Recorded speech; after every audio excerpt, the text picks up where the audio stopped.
Okay, Bones, cut the music. Bones, wake up. By the way, Bones is my director, and sometimes he doesn't hear too good. Anyway, welcome to Midnight Paranormal Society that will be appearing here on Southern Fried Paranormal. Mike Cardenas will be here. I'm hoping I pronounced that last name correctly. Guess he'll punch me in the nose if I'm not. Anyway, we will be talking with him in just a few minutes. I'd like to wish my best hopes and prayers for the people in the upper Midwest, the Wisconsin, upper Illinois, the Green Bay area. Dan Norville, who has appeared on this show at least twice, maybe three times. Last I heard, 11, 12 hours ago, he was without power and a transformer blown in front of his house because of the ice storm. I saw on TV today where they had ice as a bottom, and they're piling about 15 inches or more snow on top of ice. Limited ice, of course, most people through this. Myself here in Arkansas about 3 weeks ago, did not have a show that week because I had no power, couldn't do anything. We only had one cold night. That was Saturday night. He got down to the leads. They're going to have 3 cold nights up in the upper Midwest. So I hope some prayers are with them that they all come out just fine. But it'll be a couple of days, so we're going to hear a whole lot of them, because unless they fire up a generator and are willing to plug their computer into the generator instead of their cell phones or their refrigerators or an electric heater just to keep warm. So y'all please try to stay warm there in the upper Midwest. I do feel for you. Went through it. I went about 4.5 days without power here, so I can completely empathize with you.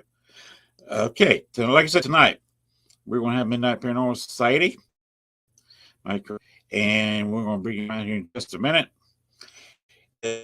That's about to say. It was kind of serious. Usually I kid around, but with what's going on out, it's not a matter with an ice storm and then a big snowstorm right on top of it, along with cold temperatures. Not fun at all. So we're just gonna go on, have a serious show, talk about some ghosts and ghosts and goblins. Hey, that sounds like right up my alley. All right, let's get this thing started. Bones, roll the intro.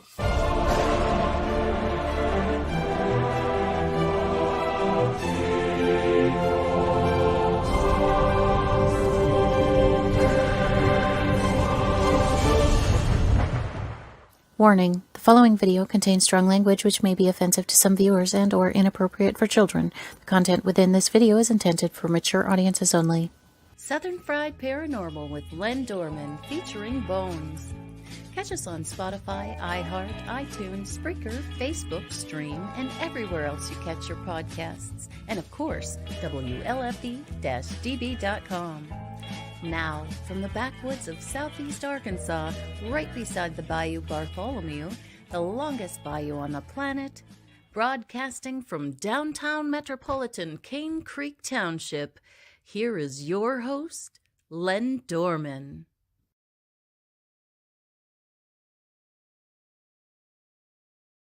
Hey, guess what we're going to have tonight? Midnight Paranormal Society. Let's go ahead and take this.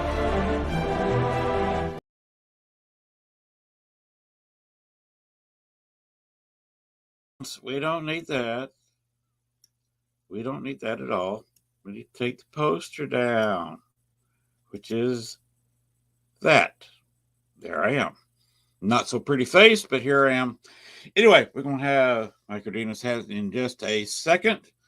I'd like to say good evening to all our viewers live on Facebook and on YouTube. And, of course, all of our recorded friends that are watching this around the world on all of the podcast networks for later review. So without hesitation, without any forethought, what's forethought? I don't know. Never had one. Anyway, Mike Cardenas. Hey, How are you, sir? man, I'm good, man. I got some steps in before I came on the show, and then a skunk chased me, so I ran into my house. A skunk.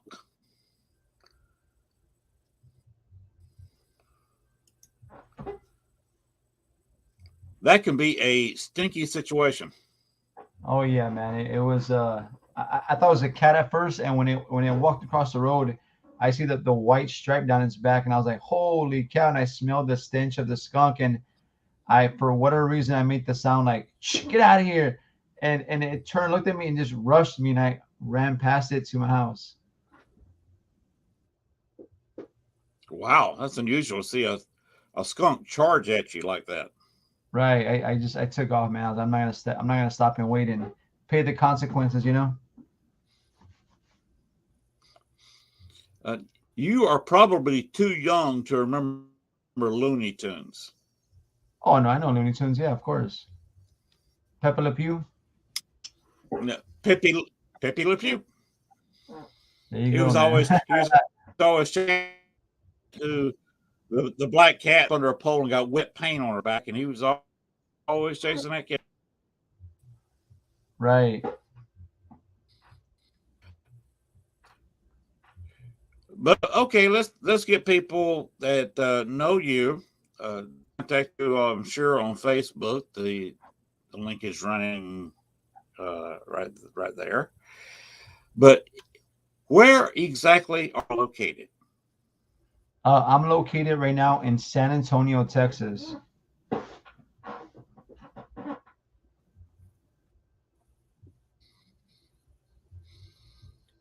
I've never been to San Antonio, even though that's not that far away. Of course, it's House, Texas, which is a 4-day trip. Right.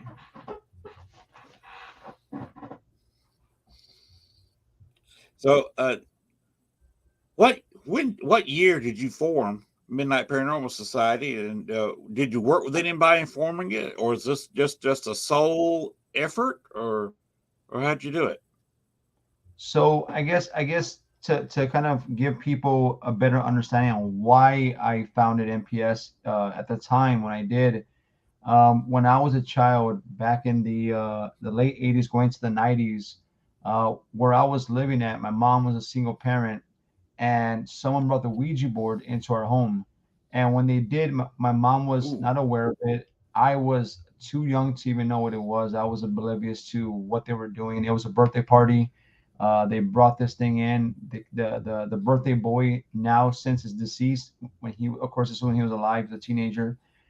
He's playing this thing, and um, so I want to get more into that, but just for the fast forward through it, I had my first paranormal experience in this apartment, and of course, this is a time, when we would reach out to family members or anybody for that matter, neighbors, and people were like, "Man, you're crazy," you know. Accusing my mom of being on drugs, and she's like, "Look, I took a drug test. I have nothing to hide." We're really experiencing these things, and so, fast forward to 2008, I remember it was like going, I want to say maybe about April of 2008. My sister, who's my co-founder of my team, Jeanette, I told her, hey, I remember as kids, everywhere we moved, different neighborhoods, different places, my sister is very, very gifted. When we were children, I would hear her talking to things and the homes, the places we lived at, like, I don't want to go into the closet. I don't want to talk to you. Leave me alone. And I would hear her say these things, and I never ever questioned like, "Oh, you're crazy." I would ask her, what are you seeing? Like, what are you talk? Who are you talking to? And she would explain to me what she would see. And so fast forward, I said, "Listen, you've been gifted as a child, even to now as an adult. How can we use that and what we experience to help other people? What can we do to give them peace of mind? What can we as individuals do differently than anybody else is doing?" And so at that moment, she said, "Look, I'm not ready to do this. I'm still very young. I want to live my life." I said, "I understand you do that, but I want to start building now. I want to build now. And when you're ready to come back and you're ready to do this, I want to build this foundation for us. And then when you come back, we can build on top of that foundation. And so, when I started, I didn't know what I was going to name. I'd have a name in mind. All I had was just the want to help people. I had that passion for the paranormal and wanting to better educate myself and have a better understanding for why some of these things happen. And so at that time, when I first had the idea to start a team, not like MPS, just a team, I said, well, do I want to do this solo? Do I want to be like a solo person doing this, or do I want to have a team?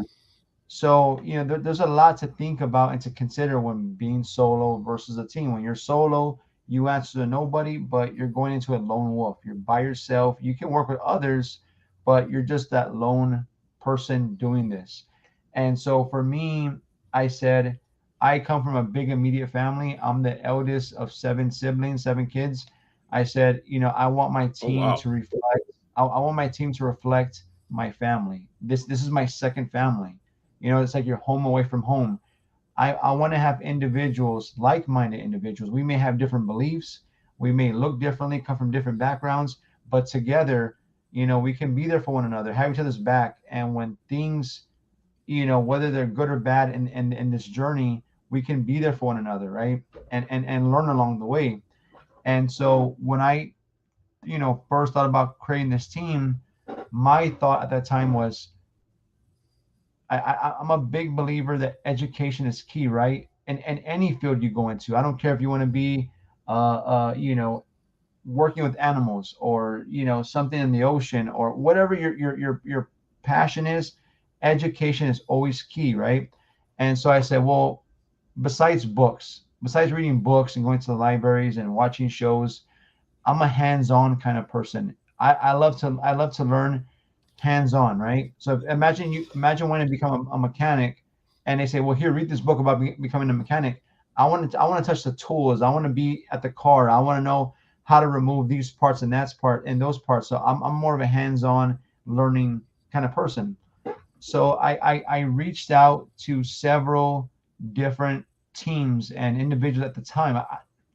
Since then, I don't know what happened to these people, but I reached out to several groups, and the sad thing was a lot of people shot me down. There was people who told me, well, you don't have a car to get around. I said, well, there's a bus. I have two legs. I can walk wherever I need to go. I mean, there's a bus. No, no, you don't have a car. The second thing was I didn't have any equipment, right? So they say you don't have no equipment. So what, you don't have no use to us. And then one guy told me I just wasn't good enough. And that blew my mind, man. He told me I wasn't good enough. And I asked him, why am I not good enough? Well, because you don't have no car, you don't have no tools, you don't have no experience. You're not good enough. You're not good enough for any of this. You don't have what it takes.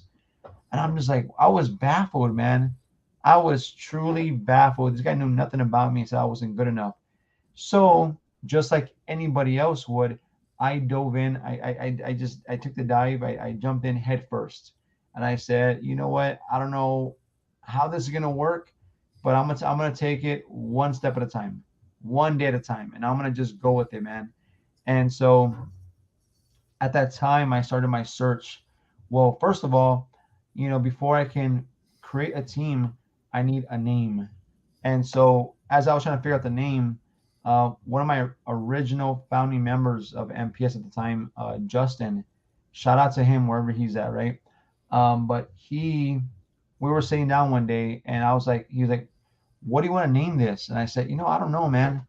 And so we're sitting there, and we started like kind of throwing names together, and all of a sudden, Midnight Paranormal Society came together. And I was like, okay, that sounds pretty cool. Let's run with that. And so at the time, this is like 2008, man.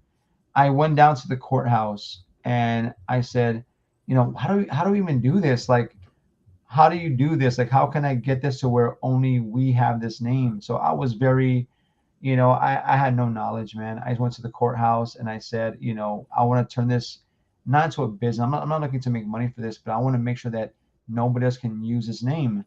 And the lady at the courthouse, I had no idea what the hell I was talking about, and she made it to where it was like a profit thing, like an actual company, right? But the downside was that it was what's the word I'm looking for? It was basically to my county, not like nationwide. It was limited to my county, which is Barra County, right? And I was like, look, listen, this is a start right now. I don't care about that. Let me, this is my home base, Barra County, San Antonio. So that's enough for me. Just knowing that I can operate within Barra County, I'm good.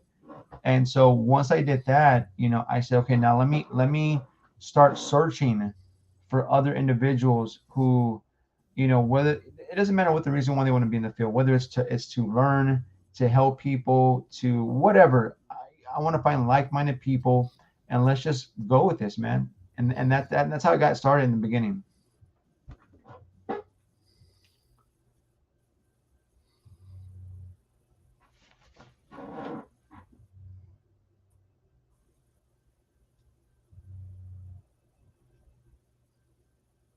Can you hear me? Okay. Yes. Oh, okay. You just kind of stopped there for a second. No. I was talking, but I finished what I was saying, and so I was trying to see if maybe the lag. Oh, okay. It was Okay. sorry. That's all right. I you were looking at some notes or something. You're gonna say something else. So I was just letting you. No. I just wanted Keep talking to, if you want. to catch my breath a little bit. I understand. I understand. That's a lot. Sounds like a lot of journey, and I can sympathize. My group of one, if you call it that, I call it CRPS, which stands for Arkansas Paranormal Society. I never. I don't even have it registered anywhere. I don't care if somebody else uses the name or not. It's just a group of one. It's just to call it something.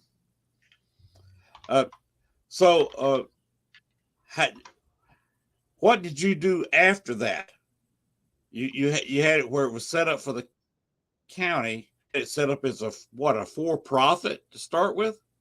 It was basically like if you're trying to start like a not like a sole proprietorship, where it's just like under your name. It was like you're making to a business where you can make money, but I wasn't sure how any of that worked at the time. You know what I mean? So even though I had the ability, technically as a company, as a business, I can make money from it, but I never ever collected one dime from anybody because that's not what I was in this for. You know what I mean? I've always done this because of my passion. I've always done this because wanting to just help somebody better understand, even though none of us truly 100% understand the way the paranormal truly works. I don't think we're ever gonna know until we cross that veil. And we go to that other side. You know what I mean? But that's how it was in the beginning. Well, you're doing it the right way because there are no experts in this field. Anybody who calls themselves an expert, they're definitely not one because nobody knows everything. As far as ironclad proof, that's why I like the investigators. We investigate, we collect evidence, but it's not like we can prove anything. So I think your approach was spot on. For sure, man. Thank you. So that was the very beginning. Have you righted the ship now and got it as a not for profit corporation now, statewide at least? Yeah. Now we did that, man, and we're recognized as that not for profit through the Secretary of State here and of course Texas. But we went through all that. We had this the board of directors, all that stuff. What we have. It's like we kind of talked briefly about it in before the show started. But yeah, and I know the pains that you're talking about having all these different people on the board. You know what I mean? So I definitely understand, man.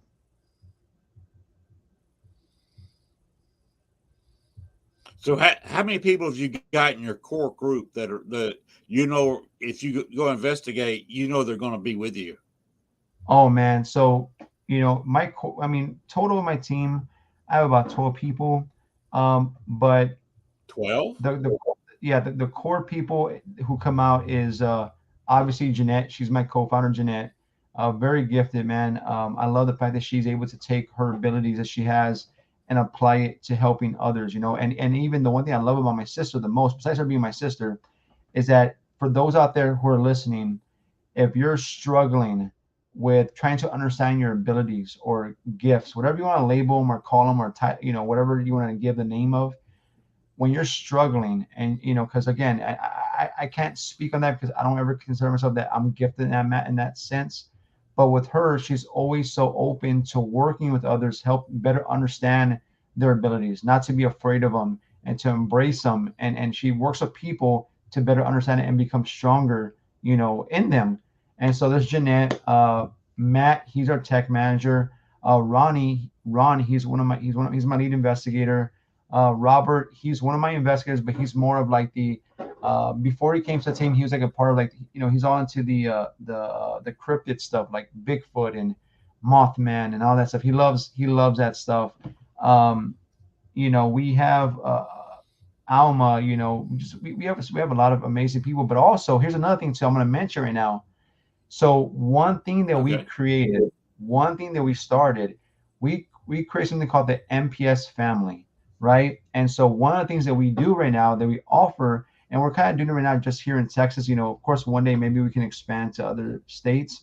But one of the things that we're doing right now is that we are working with other teams locally, people who we know on a one-on-one in-person basis. And what we're doing is we work with these individuals, these teams, awesome, amazing teams, and they're part of our MPS family. And what we do is, as a community, as a family, we work together in person. It doesn't matter if it's a historical place, doesn't matter if it's residential. We come together, we build the trust for one another because it requires a lot of trust in what we do. Because if Yes. if you have this vision, you have this idea of how you want things to be done, and then someone comes who just disregards that, and they try, oh well, no, it's gonna be done the way I want to do it. There's not one right way to do this, but you have to have some kind of like, this is, we're doing this. We may not understand it 100%, but we have to have some sort of guidelines or some kind of like, a structure, if you will, right? And one thing I'm very careful is having a client or having clients.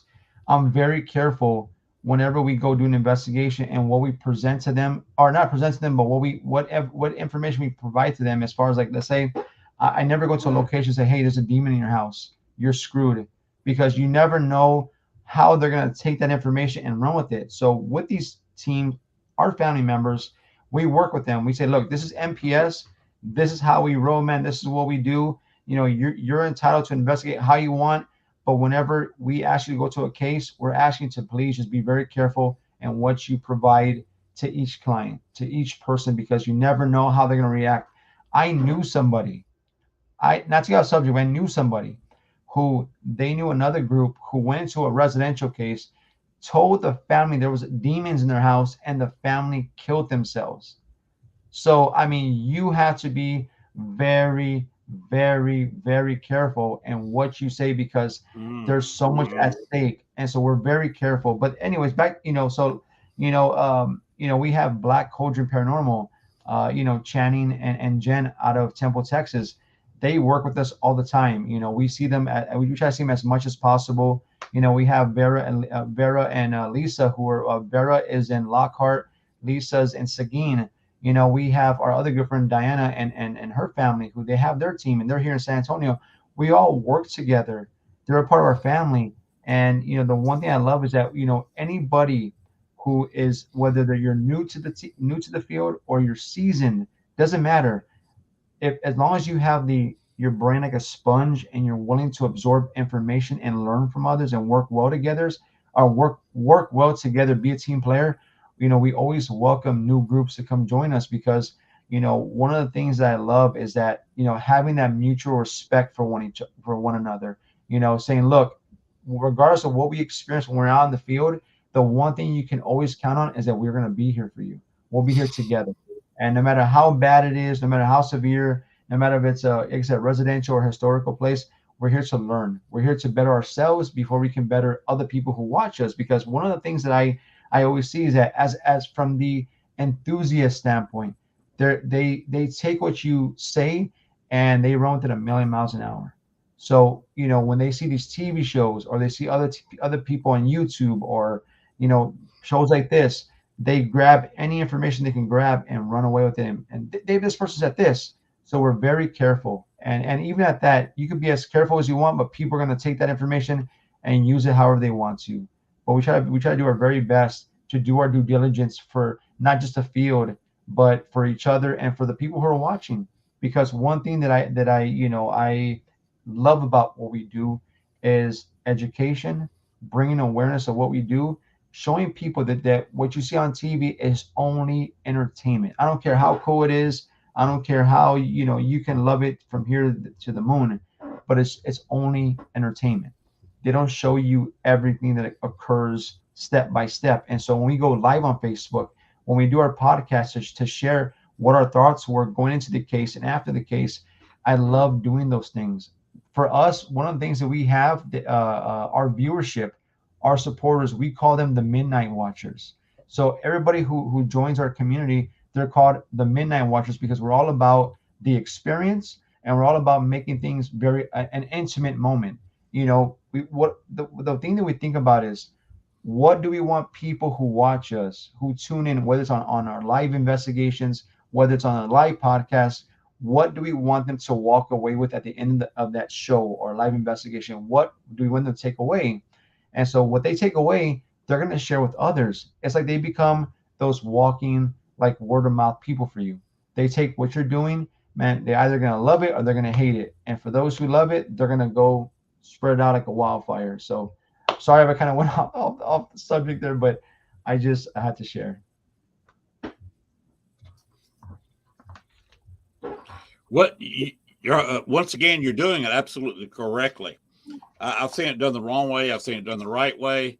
I've seen people get into the paranormal that didn't have the passion that you obviously have for it.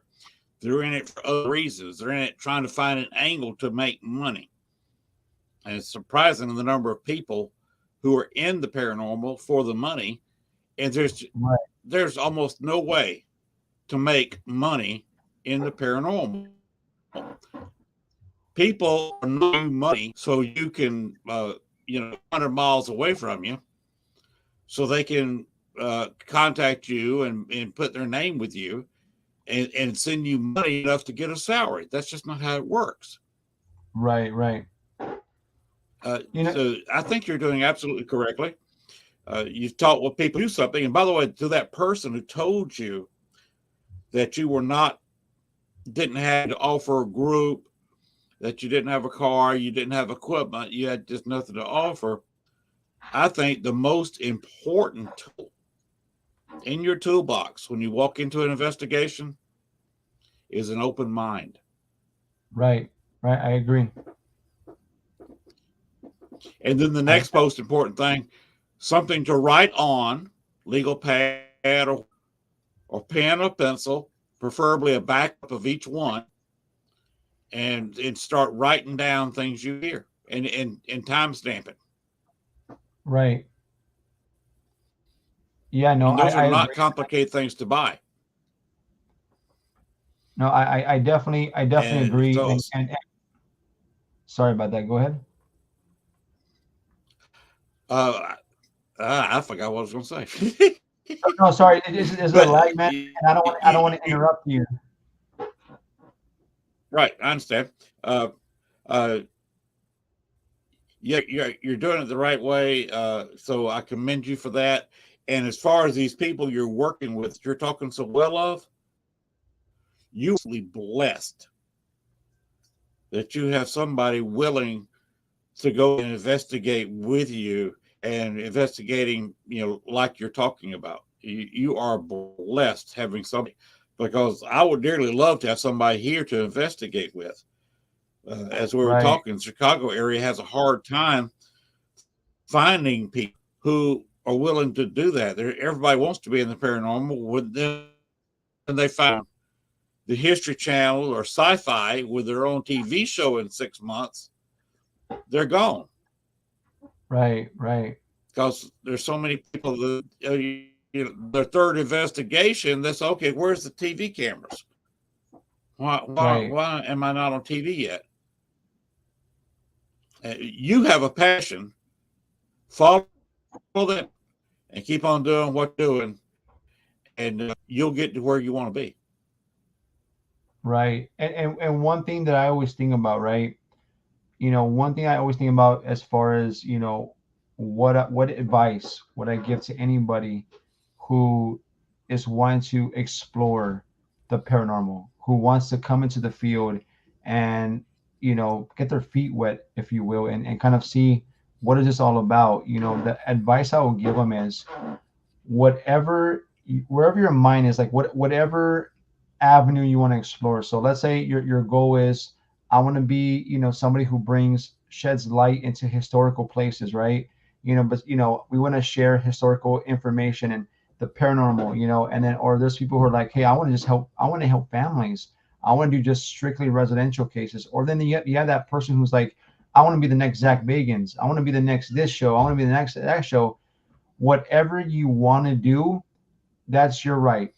In this field, the beauty of it is that we all have the ability to come in and do whatever we want to. But the only thing I would say is this: the moment you say, I don't have to learn anymore, I don't need to learn anymore, I've already learned enough, at that point, and this is just my own respect, respect to everybody who's watching, but if you say, I don't have to learn anymore, I think it's best for you to hang up your hat and just move on. Something else you're willing to learn, because in this field, it is forever evolving and growing, and we're always learning something new. My goal, I would love to just one day have learn different breakthroughs, techniques, different things that can shed more light into what we're doing. Because I always wonder, what if one day, like let's say 10 years go by, 20 years, 30 years, and one day something happened that's so out of the box that flips the paranormal field upside down and says, you know what, the way we've been thinking is supposed to be done it's 100% wrong. It's this way. I would be open to it, and I would be like, holy cow, why didn't I think about that? But the beauty of this field is that we all have a different. We can all come into this field with the different approaches, different techniques, different whatever you want. You do it how you want to, but just always be respectful to the living and to the deceased. You know what I mean? You always want to have that respect, and always when you go to a location, remember to always let whatever's there know what your intentions are. Because one thing I try to keep in mind is, you'll encounter some things that are so old, they don't know what the hell, who you are, why you're there, and sometimes they'll kind of back off, and so you have to say, look, my name is this, whatever, these are my intentions. I'm just here to communicate with you. I don't mean to bother you by any means, but I'm not sure if you just be respectful. Let these things know what your intention are, because I've been to locations where I've been there, and let's say it's a residential case, and let's say the thing that's haunting the place, it's a man who used to live there, and he was this grumpy old man, and I'm like, hey sir, hello sir, my name is Mike, I was called here because this family is experiencing things, we heard you talk, so there's no more hiding that you're here, but we want you to know that we're not here to disrespect the house. If this is once your home, it's a beautiful place, but there's a new family who lives here, and maybe it would be a better idea if maybe you can go into the light and go find that piece that maybe you're looking for. I don't know if you know how to go into the light, if you need assistance going into the light, or if you're even ready to leave, but understand that there's a new family here. They're going to take care of this home like it was yours at one time, but now it's a new family. They're going to respect this place. They'll make sure that everything is up, kept up with it. But you know what? Can you please, just move on? You know what I mean? Like, respectfully. So it's like you always have to have that respect, good intention, because the moment you go into a place and you're very disrespectful, you're out of pocket, you're saying nasty things, that is a no-no, in my opinion. I don't ever approach what I do in a negative manner, because there's always a consequence. There's always like something that can backfire, not just on you, but your team and the people you're trying to help. There's a lot at stake, so you got to be very careful. exactly. I fully agree with what you're saying. Because I've seen so many people act nasty. One place I heard of, uh, uh, it was the music club where is in Kentucky, where several TV shows have gone. Oh, is That it? they have a. Uh, can you remember the name of it? Yeah, is it Bobby Mackey's? Bobby Mackey's. Thank you. I could not think. I could not remember that name. Thank you. That's exactly right. It's exactly the place I'm talking about. They had strict rules against thing because the issue they were having, a group would come in, be nasty. So, well, I'm just going to leave if you don't show yourself, and would be taunting, calling them names, but nothing would happen with them, and they would end up Right, getting nothing. But then the next group comes behind them, and they get backlash, even though they right. weren't even there. So they are pretty strict because of several incidents that happened of perfectly innocent paranormal investigators going and getting attacked mentally or physically because of the group that came in before them. So Wow. I fully agree with what you said. There's no need for taunting or any of this. If you go and say, look, I just want to talk, find out why you're here, use interview, and talk to them like we're talking to each other, and you get more results. Oh yeah. I had one place down in northern Louisiana. I was talking to his wife. I did not. I knew where his wife was buried, and I was standing a grave trying to talk. She had never talked with anybody else because nobody investigates there. Right. It's a national park, and she just she was a wife of a former owner, and the first thing he said to me was, and I had this recorded because the speaker was right there by the device to hear him. You're standing on my grave, Wow. and I humbly apologized and moved immediately because it was an unmarked grave, so there was no way I could tell. The people who ran the place said she's definitely buried there. Hers was a marked grave. There was one beside her that was also marked. They said there may be 5 to 7 people buried there, but we only know of the 2 for sure. And just from that one statement, I found out, yes, indeed, her husband's buried right beside her. Okay. And that, since I was not being nasty to his wife, he just came in, just made a firm statement. You're standing on my grave, without getting nasty about it. Had I Right. been nasty to his wife, the Lord would have said to me. And that's the way I approach it. I would like to be treated respectfully, and that's how I like to treat them. And I believe that's what you're saying too. Right. Yeah, no, for sure, man. So, uh, in the San Antonio area, isn't there at least 2 or 3 good locations to investigate there?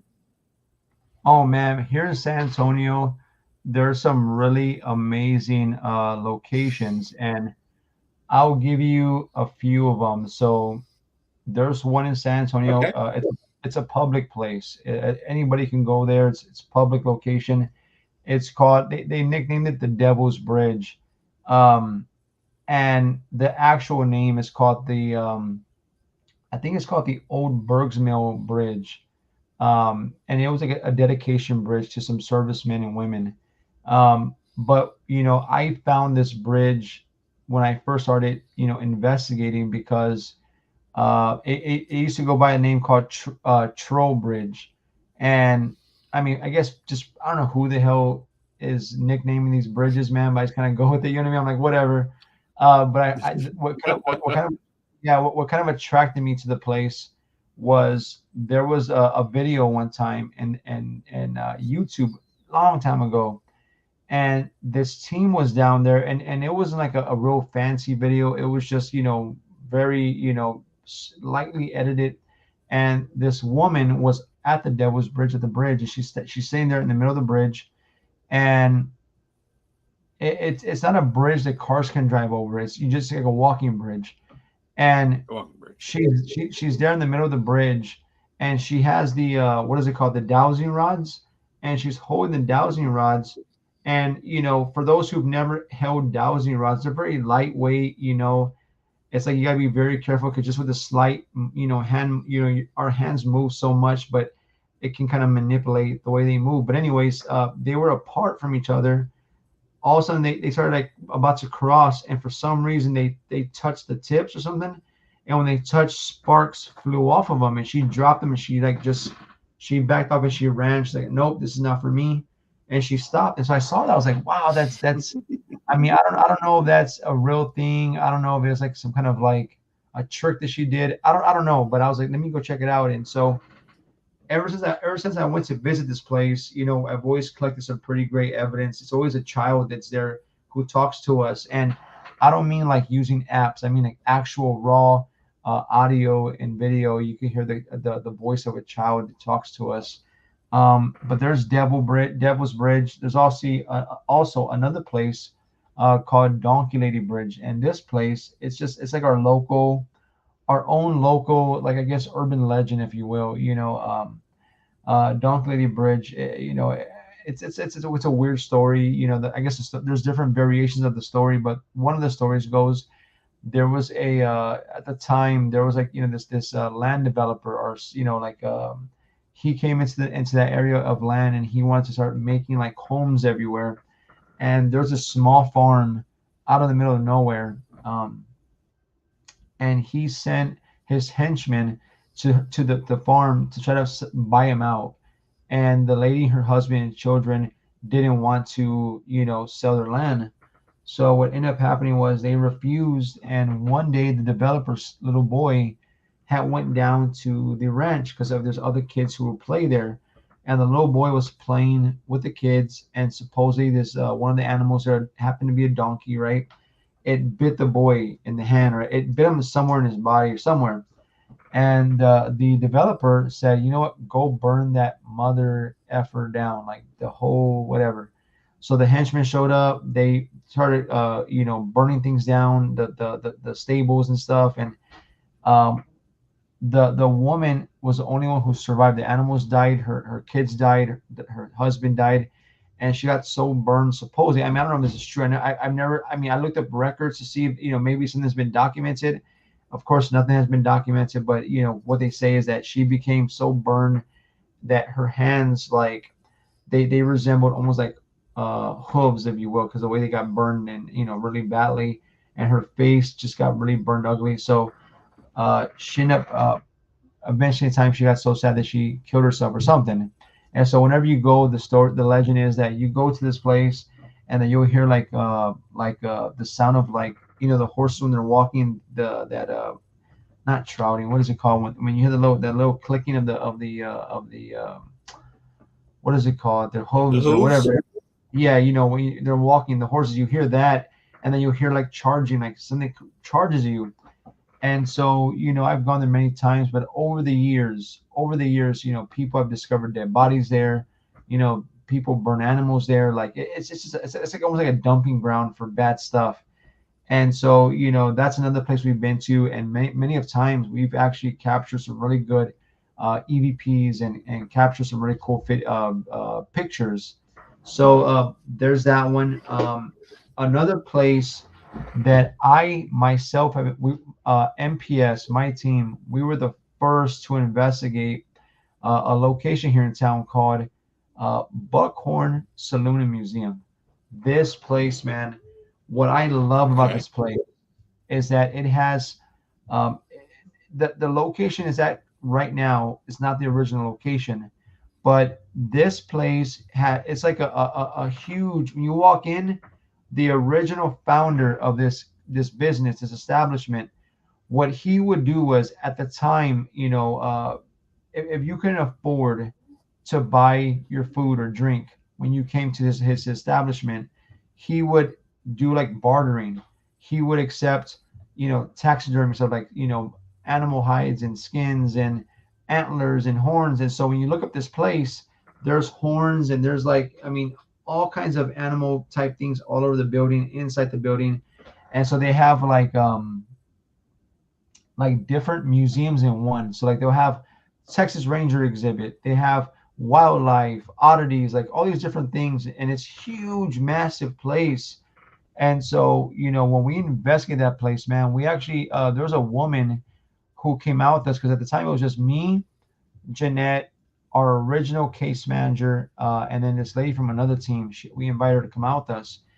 And this woman who we invited out, she says, Mike, I can see things, spirits and stuff. And I said, okay. And, one of the things that I always hear from people, right? When people find out I'm a paranormal investigator, I don't care who it is. They're like, oh, I can see ghosts. I can see this. I can communicate with this. Like, just everyone in the woodwork comes to me. I can see this. And I never down anybody. I never say, oh, no, it's not true. I say, okay, that's cool. And so in this instant, the woman was like, she says, Mike, there's a little girl following us. I said, oh, really? And so when she tells me this, I didn't really pay too much mind to it. Normally, I'm like, well, how does she look? Is she tall, short, skinny, chubby? Is she white, black, Native American? Like, I usually ask all these questions, but I was so focused on the actual tour that they were giving us. And so at that time, this is before spirit boxes or ghost boxes became more mainstream, like where they were, mass produced. Everybody was making what they were called, like this radio hack shack. Like, everybody who had a Radio Shack Right. would buy this specific radio, Right. and they would modify it and, create their own version of a ghost box. And so Right. she tells me, Mike, come upstairs. There's this girl up here. She's right here, and she's gonna talk to you. I promise you. And I had never even used, a ghost box before. She has it on, and I'm listening, and it's she and my sister are there, and they're like, come on, you can talk. She's right here. And my sister can see her. This woman can see her, but I couldn't see nothing. And I'm like, I'm just listening. I'm curious to know if there's really a girl there. And they're like, she's right here. Come on, you can talk. Don't worry. Don't be afraid. And one of the ladies says, are you afraid of men? And I stopped and I listened to her ask her that question. Like, are you afraid of men? Is that why you're not talking? All of a sudden, man, the spirit box had been quiet the whole time. No radio voices, no nothing. And then we hear a little girl say, leave. I mean, like really loud through the spirit box. A little girl just says, leave, super loud. And I backed up. I'm like, listen, Wow. I said, thank you for talking. Thank you for speaking up. I'm gonna remove myself from this where we're at right now. I'm gonna go downstairs. I'm gonna distance myself. But if you can please continue talking to the ladies, please. And so I removed myself. I left. And one of the things that occurred before that moment, without us knowing, we were in the lower level of the building, the first floor. Where this happened was the second floor. Without knowing, this is before I have all the cameras, all the stuff I have now. I have so much stuff now, but before I had this stuff, I had just a regular, simple, handy camcorder. Took the little mini DVDs, and I had on a tripod recording. And without knowing, we were walking in this. It's called the aquatic area. They have all this like taxidermy stuff, like all like huge fish and sharks that are all on the wall, and we're walking by there. And there's a point where one of the ladies, she, what did I say? We're walking, and she almost crashes into one of the benches. And I said, "Be careful, be careful!" And on camera, you hear the same girl's voice giggling in the background, and of course we don't react to it because we don't hear it at that moment. And I said, if there's really a little girl here, can you come talk to us? And all of a sudden, on the background of the audio of the camera, you hear a little girl say, I want to play. I mean, clear as day, man. Really? I mean, we didn't hear it then, but during the playback, but it was the point of what I'm saying is that it was so cool to know that this little girl who we heard in the ghost box at the time, the voice we heard was the same voice that actually got recorded on the raw audio of the camera and recorders. You know what I mean? That would be an impressive find right there. Oh yeah. Where have you posted this evidence so far? Do you post it on Facebook, or do you have a website? Yeah, we have on our Facebook page. If you go search, go ahead. That's the correct address below, correct? Let me see. Or is there another one? I think what you provided there, that's my personal page, my profile. We have our actual Midnight Paranormal Society page that we have. So if you were to pull it up, the way you saw the artwork in the video, that same logo, just type in Midnight Paranormal Society, and you'll see that same logo on the page, and you can go there. And we have tons of videos, pictures. But actually, what I want to share with you, actually, Len, if you don't mind, let me find the video real fast. I want to share something with you, man. I don't know if I have. I don't know if I have it here. What's that? You know how to do that? You know how to do that, right? Yeah, I'm gonna tell you right now. 1 second. On StreamYard. Okay. Hold on real quick. I'm gonna tell you right now. 1 second. Hold on. Let me find the video real quick. So I'm gonna show you something. Okay. Okay. So for those who are watching, people ask me, what is the worst possible case that you've ever taken on? And I'm looking for the video really quickly, so I can share with you. Back in 2021, we were contacted by a former client of ours. Here's the thing, for people who don't know, whenever we get clients, if they choose to stay a part of our lives, they become a part of our family. Like, we have that we build always great rapport with people, but we always, keep those strong bonds with our clients. It's not like, we just say, oh, we investigate today. Now goodbye. No, we always keep them a part of our lives in some way. And so one of our clients reached out to me and said, hey, Mike, my mother-in-law wants to talk to you. And of course I know, since it had to do with paranormal, I knew it was paranormal. I said, oh yeah, sure, let's talk. She called me and told me that she was once dating this man who they have a child together. This child was in college. Well, the woman I was speaking with goes on to tell me that this gentleman in question, he had murdered his new person, the new woman he was with. He murdered her. And so this is a Monday night they were talking. And I want to say this was 6th, 7th, 8th, the 9th. This is December the 9th, 2021. The murder took place December the 6th, which is, I believe, is like a Friday. And so she goes on to tell me that he murdered this woman, and after he murders her, he takes her body and he dumps it in one of the outskirts cities of San Antonio. There's like, little towns. And he threw her body.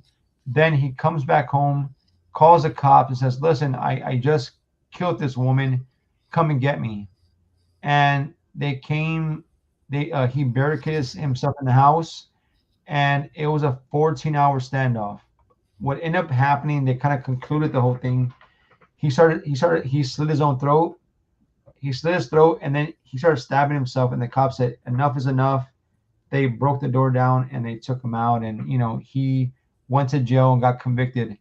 But for those who have never, been contacted by, for a severe case like this one, one thing that I would tell you, anytime you are contacted for a case, no matter if it's this bad or not, never allow your pride to interfere with the helping of the individual, right? So don't say, if it's out of your hands, if it's too much for you to take on, don't say, I'm opposed to reaching out for help from other teams, other more seasoned people who maybe are able to take over it.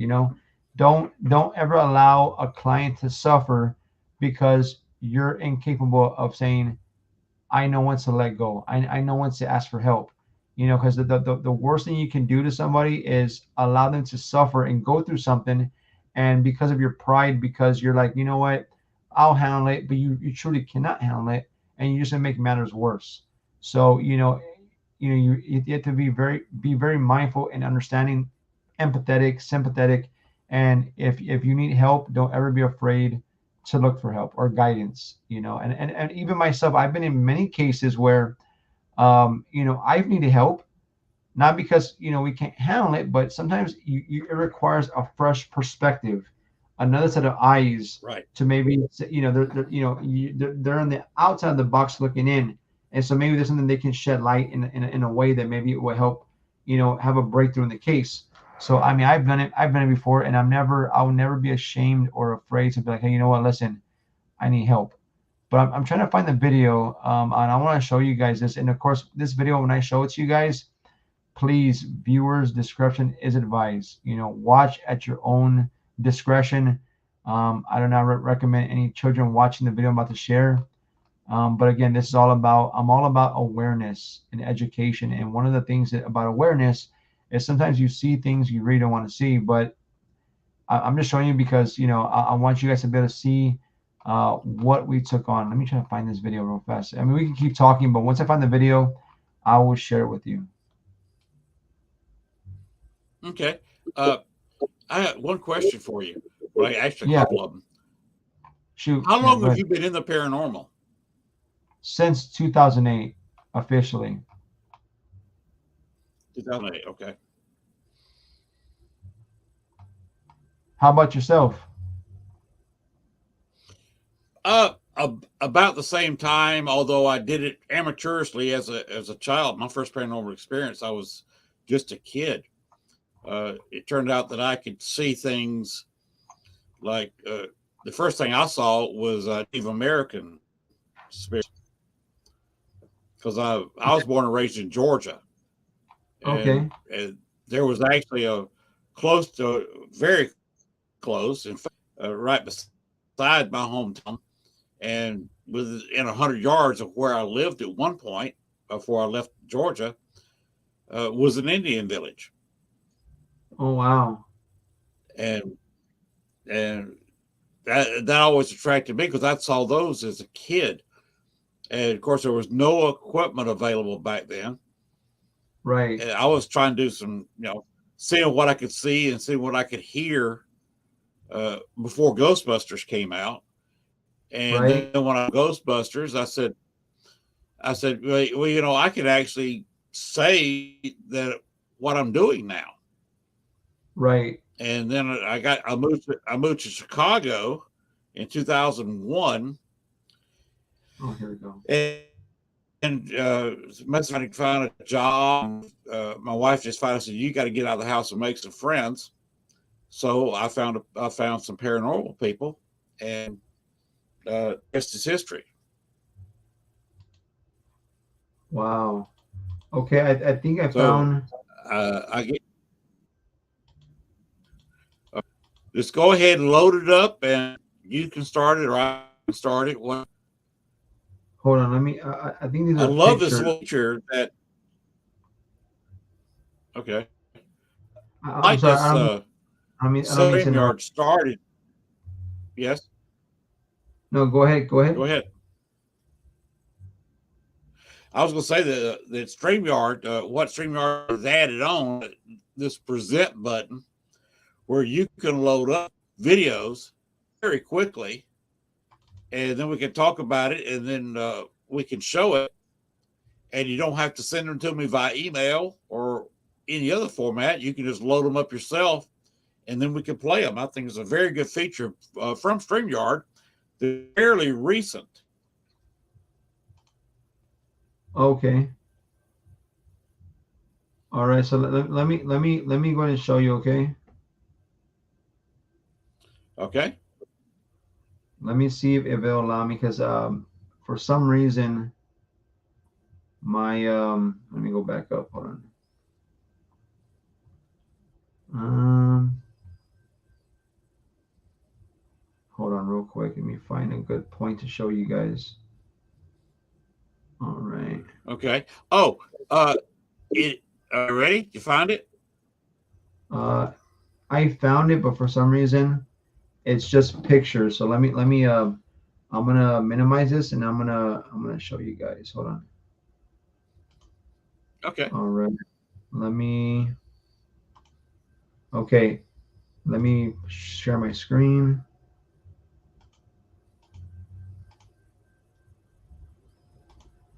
All right. When you're ready.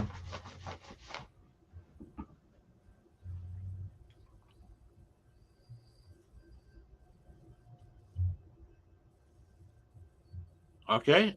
You ready? I'm ready. Okay, you ready? Here we go. Okay, let me show you right here. So, for those who are watching, when we walked into the house, when they invited us to the house, this is Monday night. They said, "Can you come right now?" The police already came. They took the pictures they needed. They took whatever else they needed, and it's up to us now to decide what we're gonna do with the house. What you're seeing right here is the gentleman in question. We don't know if he stabbed himself or stabbed the woman or whatever he did to her, but there was blood like this everywhere. This is like coagulated blood, but everywhere. And let me show you. So if you can see here, this is the door we came in right here. You can see where he was fighting this woman. I mean, he ended up beating her to death, but you can see the struggle where he was like dragging her all over this. Here's the hallway of the place. Here's one of the bedrooms. You can see all the blood just everywhere, man. I mean, look at this. He destroyed this woman. I mean, can you see it? I am not. I know I'm not seeing any of this. I see a screen. Hold on. Let me try this again. Hold on, But, real quick. Hold on. Let me try this again. 1 second. Okay. Okay, we got it. Well, yeah. Here you go. You ready? Do it again. Okay, go ahead. Go ahead. Share my screen on your end, or give it Okay. permission to share. Okay, now. Okay, look. Can you see this now? I see. Looks like a screen of with a whole bunch of photos on it. I see your cursor move. Okay, look. This is one of the photos right here.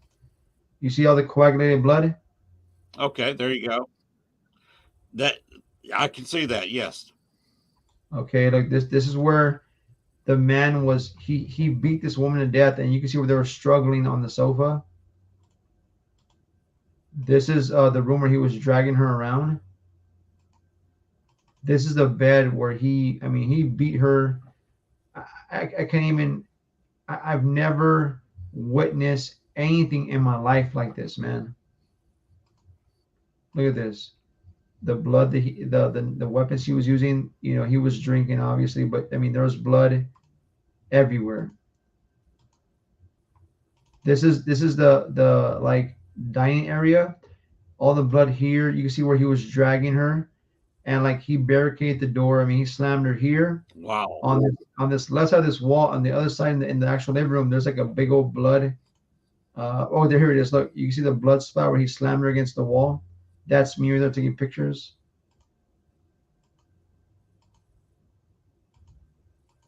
Oh, that's my cat. Never mind. But for some reason I can't find the videos. But that was one of the most intense cases that we ever taken on. You know, and the reason why I'm sharing this And why we were caught out was because the gentleman who did the murdering, he had claimed that before all this went down, he had seen, or he was asleep one night, and he woke up because he heard somebody walking in his house. So he went to try to like see what this was. When he looked into the hallway to see who was there, he saw this silhouette of a man or someone standing there in the hallway, and he was like, and he said, "Who the f are you?" And went after the person, and the person he saw ran into one of the rooms there, and so he chased after the person, turned the light on, and there was nobody there. This happened every single night in different parts of the house. He would see this thing. And so eventually he went from being this real calm, whatever kind of person to this very like on edge, angry, very just, angry all the time. And then I guess he snapped for whatever reason. He killed this woman. So they called us because they asked, can you come find out if this woman crossed over?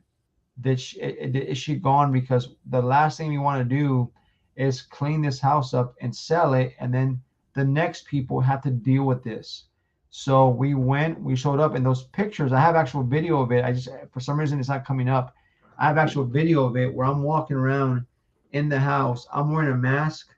I have bags on my feet so I won't get blood on my shoes, even though it's dried up. I don't want to, make that contact and take that with me. And Right.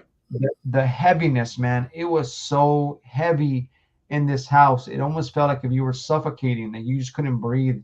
And I remember Wow. staying there. I remember staying there in that dining area where you saw like before leading to the living room. I'm staying there, and I said, "Ma'am, if you're here, ma'am," I said, "I'm so sorry that nobody was here to defend you. Nobody was here to help you. I sympathize for you." I said, "But just know that you did not make it. I'm so, so sorry." I said, "But one thing that I couldn't help you in life, I'm here to help you in death. I want to help you, cross into the light, and that way you can go find peace on the other side. And I was like, "Well, before I can do that, before I can help you, can you please let me know if you're here or not?" And as I finished saying that, me and this person who was with me, we heard a woman call out to us from the hallway.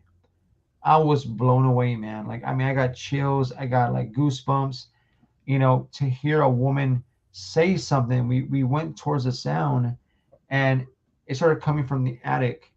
I didn't want to go in there, man. I didn't want to peek my head in there and see something crazy, so I didn't, go up there.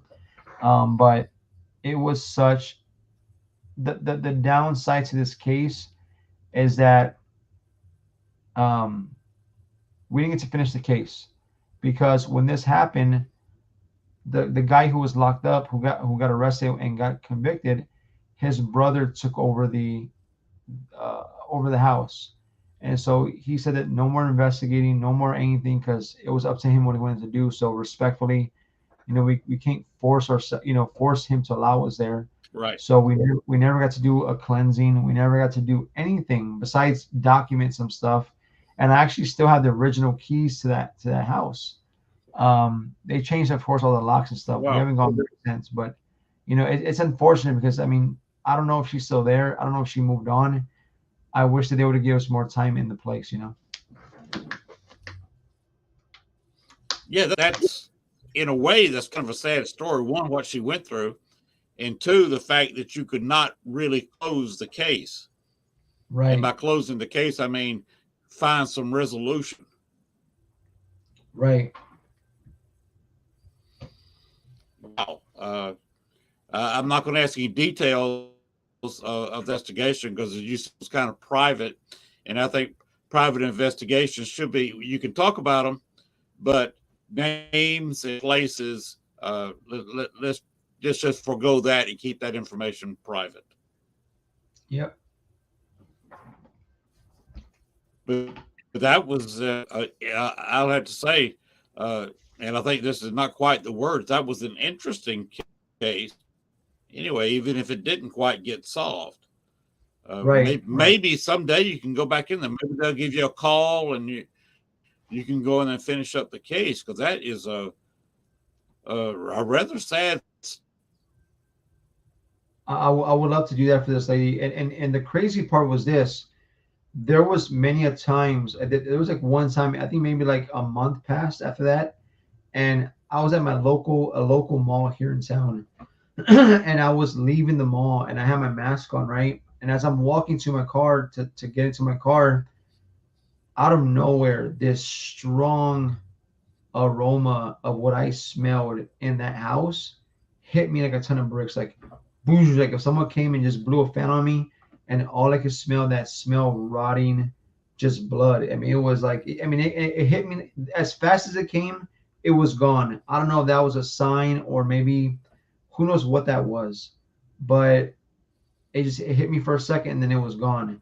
But if there's ever a new family or individuals that move into that house, I hope that God could reconnect us with these individuals that come full circle. That way we can finish, like you said, what we did, what we started. I would love to go and try to find answers for the woman who passed away and help her find peace. Right, of course. That's actually part of investigators to close cases like that and find an ending. And Right. I wish you luck in the future doing that. Thank you. Now, while we got a little bit of break here, we're 12 minutes past into the second hour.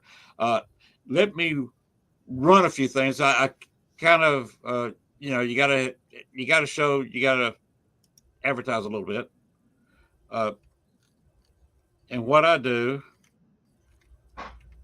I put up things that are happening. If you got any comment, if you're going to be at any of these events, please speak up.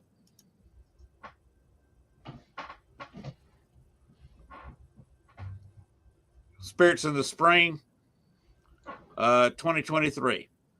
This is an event put up by, obviously, Expedition Entity, Paraflix Paranormal, and Shadow Hunters. More information of where this event will be. Dan Norville, the gentleman there in the center, he's the one that has Transformer blow up in front of his house about 12, 14 hours ago. So he's still without lighting. So, heart reaches out to him because he is a good friend. And next one is Broadhead Manor, again, Expedition Entity. They've got a show, and I mean it's on a pay for view, as you can see down at the bottom, available on Amazon Fire TV and Apple TV and Roku, where they will be doing some rather difficult cases. And one place they're going to do is Broadhead Manor.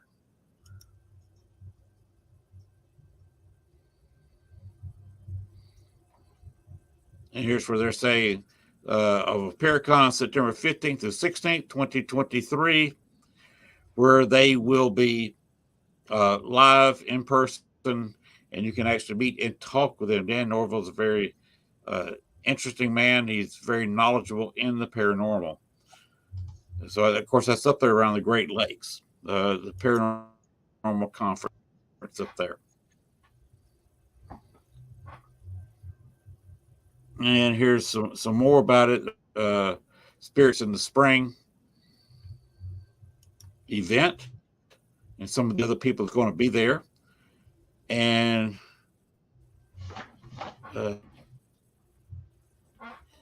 there is okay, here's the date of the Spirits in the Spring, April 22nd, 10 a.m. at the location, this particular location. If you want to contact them, look up Spirits in the Spring, Broadhead Manor, and you will get information of how you can get there from wherever you are. And there you are.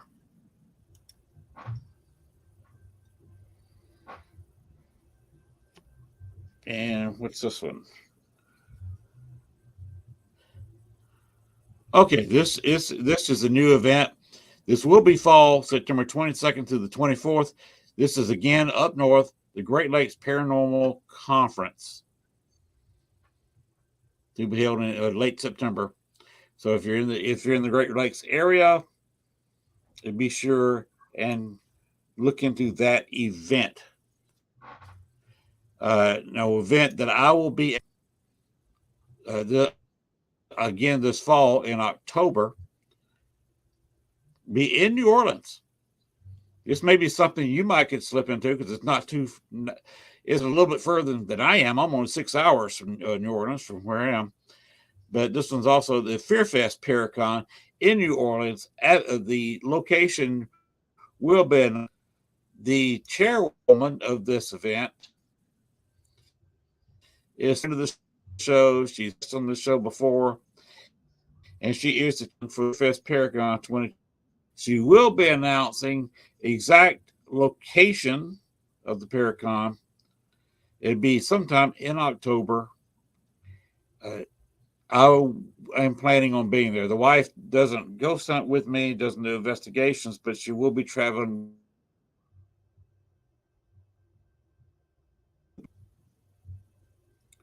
So I don't know if you can make it to this particular event or not.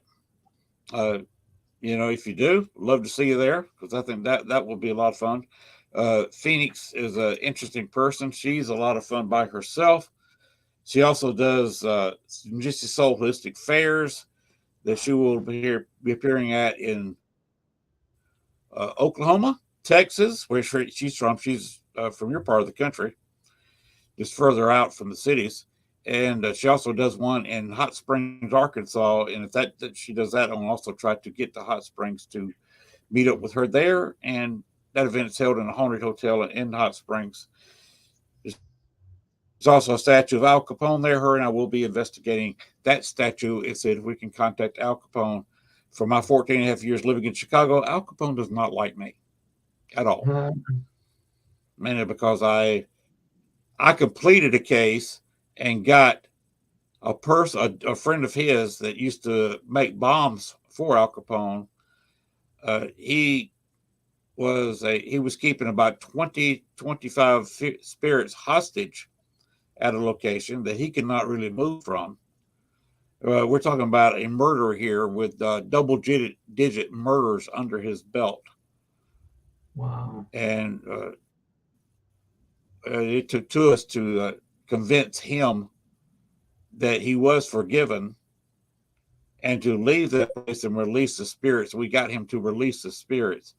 He is still drifting around on our side, but he's a lot happier spirit now. And Al Capone did not like any of this going on whatsoever.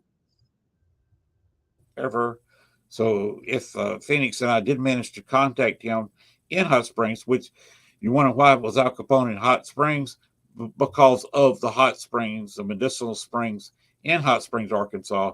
He came down there rather frequently. So we're talking about a place that Al Capone did visit several times in life. And they do have a statue to him there inside a restaurant. We're planning on getting permission from the restaurant to investigate around that statue and see what Al Capone has to say. So that's some of the advertising in the future. If you hear of the Gypsy Soul Holistic Fair in Texas, Oklahoma, or Hot Springs, Arkansas, be sure and go there. Tickets right now, they have not really got their act together as to where and when or for exact dates. And they have not given that information to me. I will release that information as soon as they hand it to me and put it out there and tell everybody where they can get tickets. All right, let's get back to our guest, Mike. You've kind of said, some of the things you've done, and I like the way you do things. You do it the right way. And you said you actually post evidence, and you and I discussed this very difficult question. You actually post it for people to see. And I kind of like the way you do it because I do the thing. I post the evidence up for people to see and let people make their own judgments. I'm not saying there's a ghost right here. Can't you see it? Right. And I was at most, I'll say maybe a ghost here. I think maybe I saw something here. What do you see? And I don't see a thing. And I've Right. had other people say, well, there it is right there.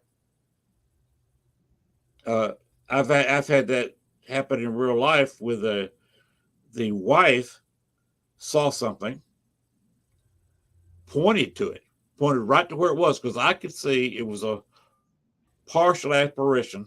I could see the partial apparition. She could see it. Her two daughters could see it. The husband might as well have been blind as a bat. He could not see it and never did. But with his wife and kids seeing it, he kind of strangely and put his hands like this on his head. Right. It started running in circles. If you can imagine how hard it is to keep on running, it's not a normal motion with your hands like this. He kind of bent his head over like he was pretending to be a bull and running Right. around in a circle. And finally he ran out of the cemetery we were in, and his wife and kids finally, his kids were frozen in place. Saw that he was running the cemetery and down the path, and started chasing him afterwards. Hmm. So I've seen some crazy stuff, absolutely crazy stuff. But back to what you've done, you were naming some of the places, and I'll be honest with you, those bridges you were talking about, I find them extremely fascinating. Is this just public territory? Anybody can go here and investigate? Is it on private property? Do you have to get No, permission? How does that work? it's public location. The Devil's Bridge. It's a walking bridge that anybody at any time can walk onto. The cops are never tell you to leave because it's a public place where, I mean, as long as you're not causing any disturbances, you're fine. You could be there at 1 a.m.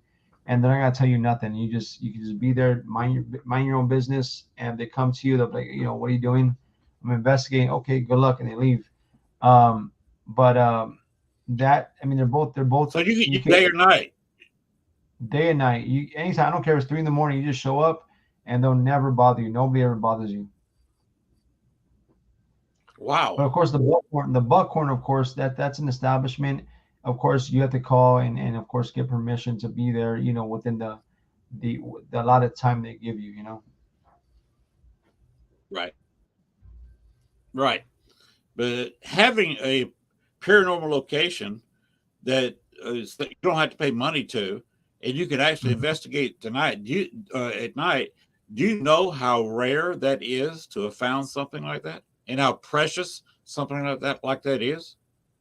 Well, I'll tell you this. Here in San Antonio, I can't speak for other cities and places, but we've been very fortunate that there's only maybe a handful of places, maybe less, that you have to pay. Everything is pretty much, you ask, the worst they could tell you is no.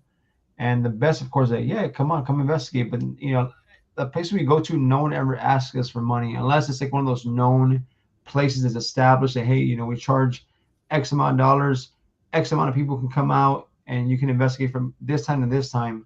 Those places we go every so often. But I mean, if they say, hey, you know what, come out, come investigate, man, no charge to you, then we will go and check it out. Okay, that is really cool. Uh, how many people do you have that you actually go on ghost hunts with, be it private or public? How many people do you have?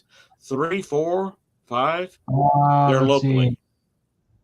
locally. I mean, my team alone, I mean, there'll be maybe, let's see, me, Jeanette, Matt, Ronnie, Robert, maybe about six of us. They go for my team. About six of us will go, who are automatically or just immediately available. They'll go. So six of us, and then of course those of the MPS family who they're free to go. They'll just show up and come out with us. Okay. And if you can pass this on for me, if groups that are in your family would like to come on the show, they do, I would welcome all they contact me on my Facebook, send me a message on Messenger. Glad to have them on the show.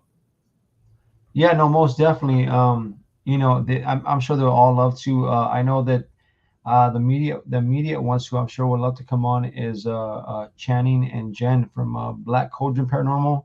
They're a part of our MPS family. They're, one of the things that I like to offer to anybody who's either a part of our MPS family or not. We're always trying to help. I'm the person who's always wanting to help get people started in podcasting and just doing live videos.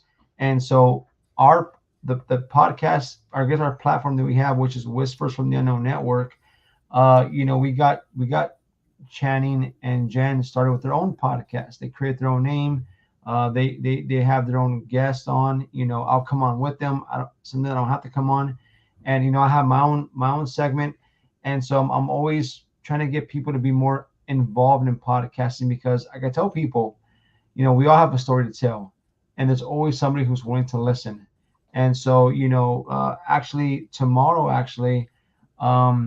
both Channing and Jen, they're gonna have a segment where they're gonna have two gentlemen on the show. And let me pull up the information really quickly because I want to share with you that show real quick. It's gonna be Okay. Okay. Jose and Jesus Alvarado. There's these two gentlemen, not here locally in San Antonio, but in one of the towns. It's called Corpus Christi, Texas, near the beach. They both Yeah. work or help Right. in a place called the USS Lexington. It's a big old naval ship, and you can go investigate. And so they help a part of those tours and investigations. So they're coming to the podcast to talk all things paranormal and the what they do and how they help in the tours and investigations. So that's gonna be pretty cool tomorrow.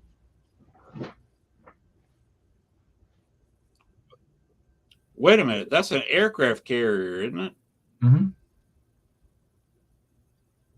Yeah, they actually have The uh, Lexington? USS Lexington in Corpus Christi, Texas. Right. And they actually have, when we were there, shout out to Mr. Bill Miller, who runs the main part of the tours and stuff. He took us to the top deck area, and some of the jet stuff they have there, they actually used, and I believe I'm not mistaken, in the new what is it called, the new Top Gun movie. They had some of them there.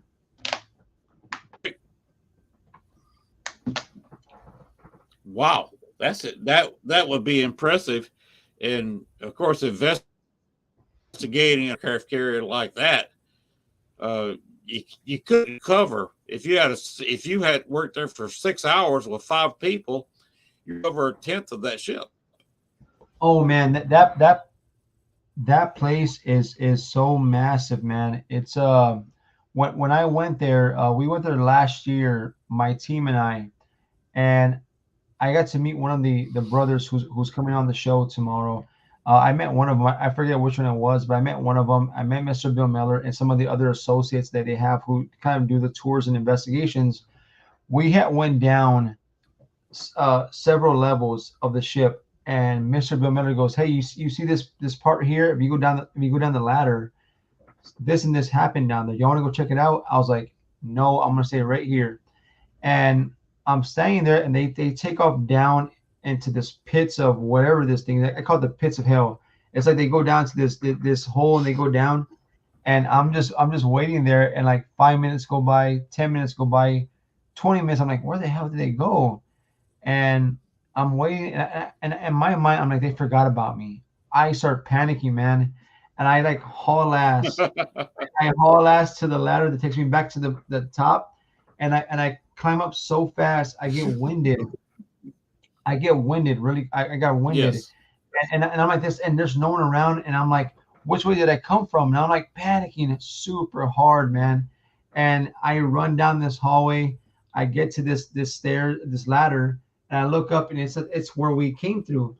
And I tried climbing it, but I was so winded, so hyperventilating so hard that I couldn't even climb the ladder. I'm like, yo, I'm about to collapse right here, and no one's gonna know that I'm right here. I'm gonna freaking die right here. And I forced myself to climb up. When I got to the top, I was so gassed out that I stopped. I was panicking, and I caught my breath again, and I went to our command center area, man. And I sat there like, you know what? I'm done. I'm gonna sit here for the rest of the investigation, and just sit here in the AC. It was so, we granted we went when it was kind of warm, so the ship was really warm, but I was like, man, I need to come back in the winter time when it's a little more cooler.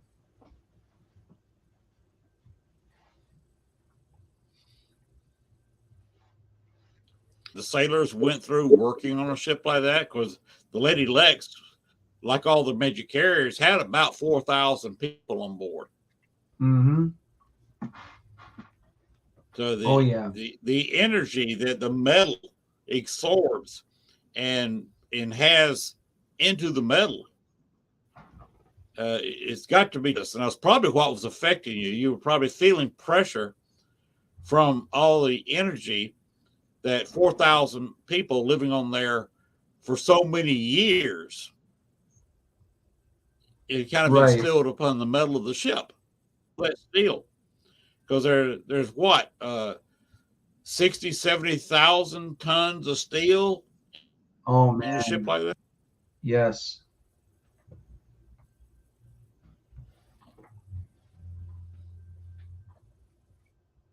Can you hear me? I had no idea that you'd act on an aircraft carrier. That's absolutely amazing. Yeah, that is. So like I said, they're going to come on the show tomorrow, and they're going to be sharing insight to the Lexington and all that good stuff. Very good. Can you do me a favor? Sure. Tomorrow night, can you send me just on the Facebook Messenger? Just send me where that's going to be held. Where I can watch it. Is it on YouTube or Facebook or both? It's on Facebook. If people want to check it out, they can go to Whispers from the Unknown Network, and you'll see our podcast there, and it'll be live there. I'll send you the link so you can check it out, and anybody's free to watch it. Cool. About the podcast, things like that, like StreamYard and several other streaming purposes, you're not just out there finally editing the video and throwing it up for people to see. You can actually go out like we're doing right now and just new places. Like I didn't know the lady. I knew the Lexington was around Corpus Christi, but I did not know they had it open up for investigation because I hadn't talked to anybody who had been there. Oh yeah, you can definitely you can call down there, and they will get you in touch with somebody, and you can definitely investigate the Lexington for sure. Wow, that just got put on my bucket list. So I really told me about that. But what I would tell people who want to go check it out, don't expect to go with this security camera system, man, because this place is massive. If you're gonna go there, take handheld items with you, handheld camcorders, and lots of batteries and recharge, extra batteries for the camcorders, because you're walking through this place and it's massive, man, massive. And you're gonna want to take a backup battery just in case things drain. But I would definitely suggest going and experiencing this place. It is beautiful, especially when you get to go to that upper deck at night and feel that breeze from the ocean. Oh my God, it's the best. Wow, Corpus Christi, the Lady Lex. Okay, Yes, got to remember that, and I will do what I can. I will try to look up that show tomorrow night, and I'd advise anybody who wants to look into the paranormal to hit that show up and learn a few things about the Lady Lex. Most definitely. I don't know if you picked up about the pet names sailors give their ships. Somebody called her the Lady Lex or the Fighting Lady Lex. Actually, look, let me show you guys, or let me show you real fast. if you don't mind, I'm gonna share Okay. my screen Okay. so I can show you a picture that I Don't took mind at all. off the highway when I went to investigate recently. Let me show you guys. See, so for those who don't know, have never seen Okay. it, they can see how it looks. So go ahead and share my screen. Okay. Okay. Oh, do it again, please.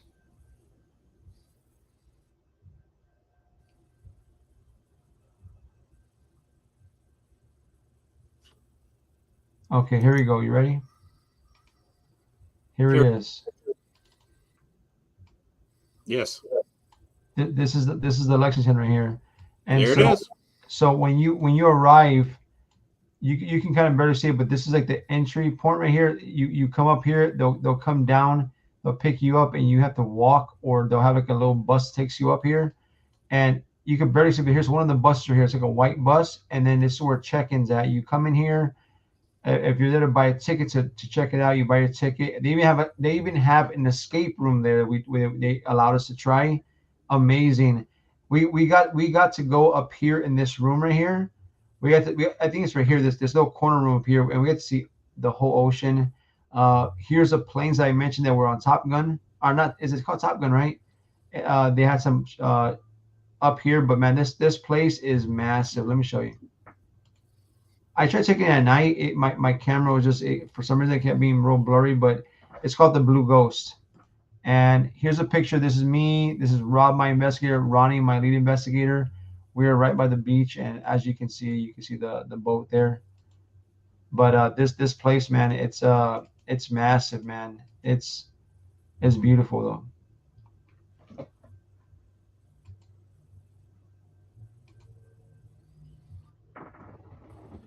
That's the place. History of this great country we live in, because we are the most powerful scene, and the only country that right now has more than about 2 carriers out there. We have 11. Right. And we're building a whole new line of carriers at 13 billion each, the Gerald R. Ford class. And we can actually afford 11 super carriers out there, and that's over 4,000 people.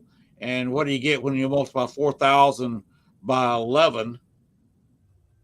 I believe that's what, 44,000 people. Right. We have on board, just on board carriers, and it doesn't count the 7, 8, 9 ships that form the carrier groups: the destroyers, the cruisers, the submarines, to protect. It's part of living in this country that few people take advantage of, to learn that much about. Right. Oh, and speaking of the military, since we're talking about that, just an opinion from me, we are right now one good machine gun burst from World War III.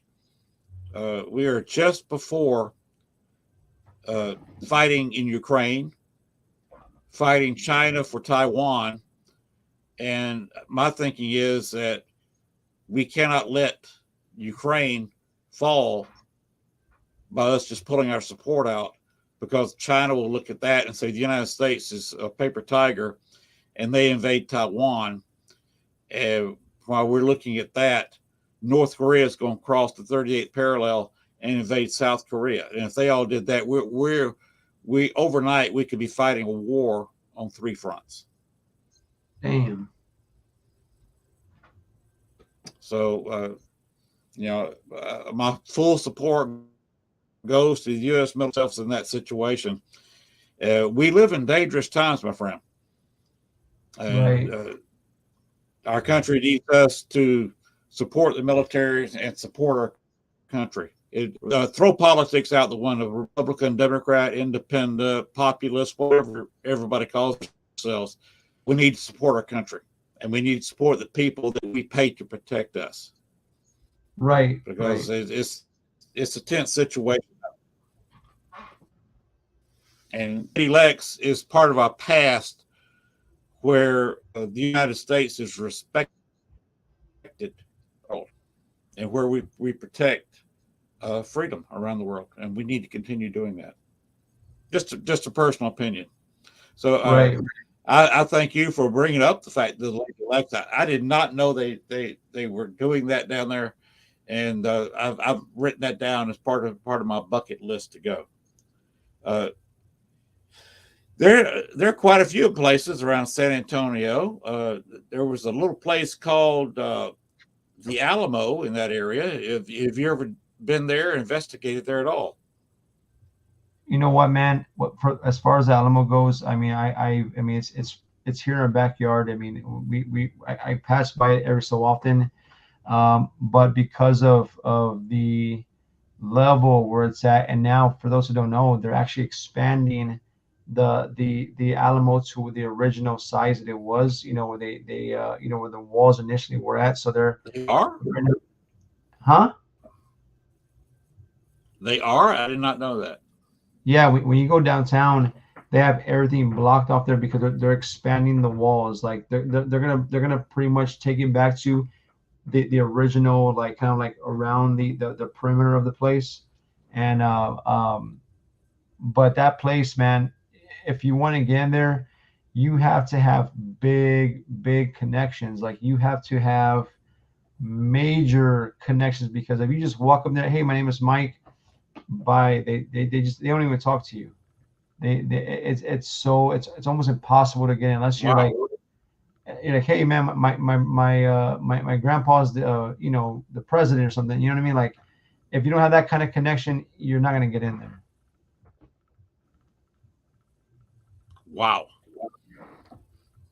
But it is interesting in your yard. Of course, they still offer tours there, correct? But just not at Yeah, night. you can go for tours, but not at night. Not at night. No, you can just walk up and snap pictures, but not at night. You can just walk into they have the all the guards there who watch the place. Any other fascinating places in that area? Yeah, you know, if anyone's ever visiting San Antonio, another place that I would definitely suggest checking out, I think it's worth the mention. It's right around the corner from the Alamo. Remember, this is all in the same vicinity. There's like, you know, it's there's so many amazing places, but if you're facing the Alamo, it'll be kind of like the left side of it, kind of in the back. There's a place called the Firefighter Museum. I've been there before, and that place is really active. And you can walk in there, you know, and take pictures of all the things there. But there's a lot of activity there. And then actually, I mean, we've investigated, man, so many places. Near the Alamo, there was a place called Ripley's Haunted Adventure. We were the first team to investigate it, and we were the last team to investigate it. Also, let's see, there's Pat O'Brien's bar, which is right in this, like, across the street from it, from the Alamo, and that place is extremely active with children. Children's spirits are in that place. It's amazing, man. Like back in the day when I Yeah. first investigated it, I had a camera set up in one of the rooms, and for those who don't know, when you walk into the second floor of this bar, it's like the upstairs is meant for parties, like wedding things, you know, like just, you know, and they're all open big rooms up there. And I had a camera rolling, and I said, okay, I'm gonna go outside for a second, take a little quick breather. I'll be right back. And as I'm walking away, I had left the view of the camera. You can hear a child shout out, and it echoes, "He's gone!" Like if it was not letting the other spirits know that I had taken off. It was the coolest thing ever, man. Why are the children's spirits there? That's a good question. You know, I know that when I did research, it was like a general store at one time. There was a residence there, but no one knows the origin of why they always are experiencing children. But one thing I will say is this: there was a time where there was a wedding thing going on, like a party. You know, like you know, after the actual main part of the wedding's done, and like the reception, you know, reception thing. Right. The bride and groom had this huge cake in the kitchen area, and they said at the right time we want you to bring it out. When they called for the cake, the workers of the bar went into the kitchen, and when they went in there, man, to their surprise, there was small handprints.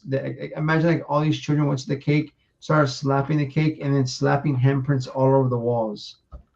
And they were the couple was pissed off because they were like, wait a second, like who allowed children into this bar and to access our cake, and there was like small handprints all over the walls everywhere, man, and the cake was like destroyed, man. It was crazy. Wow. Because if you could have a camera on there, or there was no children around, but yet you found these handprints, that's evidence, Right? Yeah. because as you said, the couple was angry. People there are not going to do that, because that's bound to make them extremely angry. And Right. they're talking about refunds at this point. That could Right. be Right. an expensive way to fake evidence. Oh man. Yeah. If you wanted to fake it, that's a very expensive way to do it. So that it doesn't sound with any common sense would fake that. So that would be amazing evidence. For sure. Yeah. No. It's and like I said, and actually that location, the Pat O'Brien's, that was the one and only time where I made the mistake. Because normally when we investigate, we say a prayer as a team, a prayer circle, and we prepare ourselves accordingly for the investigation. Well, Right. at the time, everything was rushed. Everyone was in a bad mood. We investigated without praying. We just kind of like rushed everything. It was like a recipe for disaster, and that was the first and only time something followed us home or followed me, and it was a child. And when I said, hey, you need to leave, Wow. you can't be here, it took off. But I feel it was one of the children from the bar. Wow. That's interesting. Because I always try to do that too, even when I go by myself, is try to do the before and after, because some night and several times followed home. So I'm like you. I try to do that also. Try to cleanse yourself a little bit, and just tell the spirits, do not follow me home.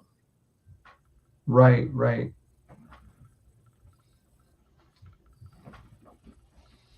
Well, what else do you want to discuss? We got some time. I don't know what time you have to get up in the morning. I have to get up pretty early. Actually, I got to be up by 5 in the morning. But like I said, if there's anybody, yeah, if there's anybody who, whether it's a story you want to share, or if you have questions about the paranormal, if there's something you want to just learn, we always welcome for anybody to contact us. Whether if you want to just tune into the podcast, if you want to reach out to us directly, you can email us. Our email address is paranormalmps@gmail.com. I mean, you can hit us up on any of our social media platforms, and whether you want us to review your evidence, you want to share your story with us for us to be the voice to share your story. We'll keep everything confidential. We have a gentleman, a good friend of ours, who he will email us stories that he has, and he's like, Mike, if you don't mind, can you share them on your show when you have a chance? And so every so often he'll email, and I'll read the email out loud for others to see if they can make that connection with him. So it's pretty cool. We're all about providing a platform where it's judge free. You come as you are. We're not here to change you as an individual. You just come, have a good time, kind of forget about all the worries in the world, and just have an outlet where you can come just be yourself. Okay, that sounds really cool. Now, if you ever heard any of your shows, just ask me. Cancels on you or something, and I'm free on whatever, or Friday night one show. What night you run? We actually have shows for the most part, Mondays, Wednesdays, and Fridays when we normally have our shows. Monday, Wednesdays, and Fridays. Okay. If you ever needed a guest, just give me a holler. Uh, Yeah, I definitely, man. I I just would love to have you on the show. some invest. You ever heard of Bachelor's Grove Cemetery? You Oh ever yes, yes, yes, yes. heard That's of where Bachelor's Grove Cemetery? isn't that where the famous picture of the woman sitting on the bench, right? Right. That remember I mentioned hour and a half ago. Yes. Dale Kazmarek. Yep. Uh, he and Judy Huff was a member of his group at that time, and Dale's group, Ghost Research Society, has a co-copyright with her on that photo. Oh, Theoretically, wow. anybody showing that photo has got to clear it with them first. Right. Like he's a tough guy. He long ago set up Ghost Research Society as a not-for-profit corporation, and he in photos like that, of course, he copyrighted immediately. There's people that show that photo, and it has been released to Google and other places, but that picture is not in the public domain. It's just out there, and Dale's not going to sit there and try to sue people over showing a photo. But Right. Right. if somebody makes it with it, he will ask questions. Right. Right. Dale's a little bit older than I am. He was paranormal investigating when I was still in high school, and I'm 66 Wow. years old. Interesting. So that's how much experience he's got. Of course, coming Right. from Chicago, we are all students of Richard Crowe, and you look him up. Uh, but I'm the person who found out who the white lady was. Dale didn't. Wow. 2 years of research, I found out who it was.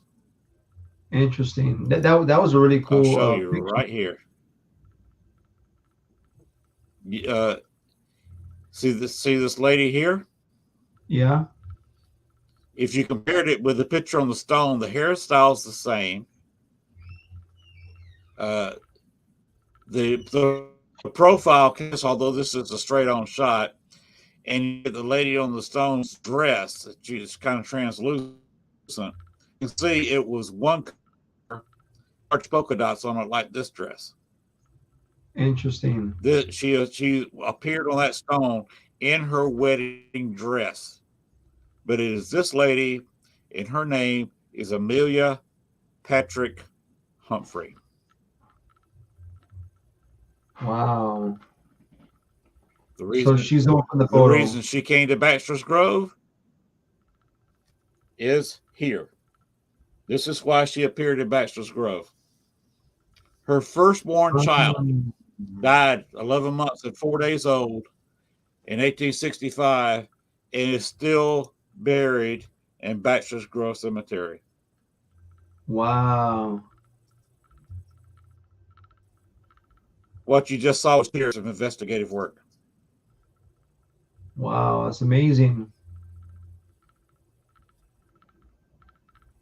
So, anytime you want to invite me, I'll be glad to talk with everybody about it, because that's a whole interesting story on its own.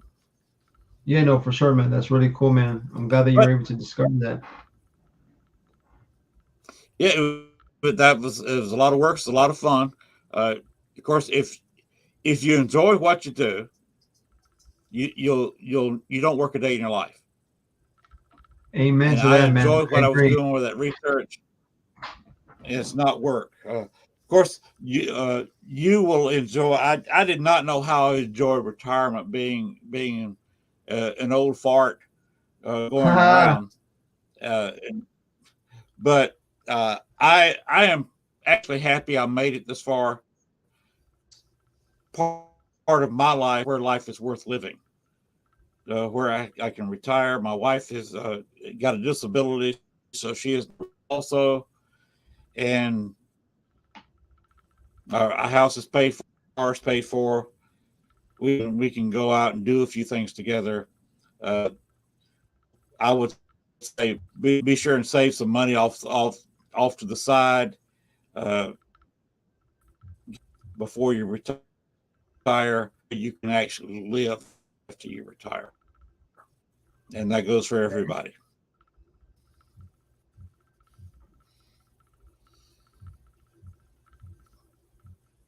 So, Sounds good, man.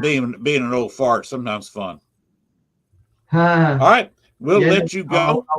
And Okay. so you can get on up at 5 o'clock in the morning. 5 o'clock in the morning, I'll be sound asleep, warm in my bed. All right, man. Well, thank you Because the for having me temperature is going on. to drop here. In the mid 70s here today. Tonight it drops down, not freezing, but it does drop down to the 40s, maybe through the very high 30s.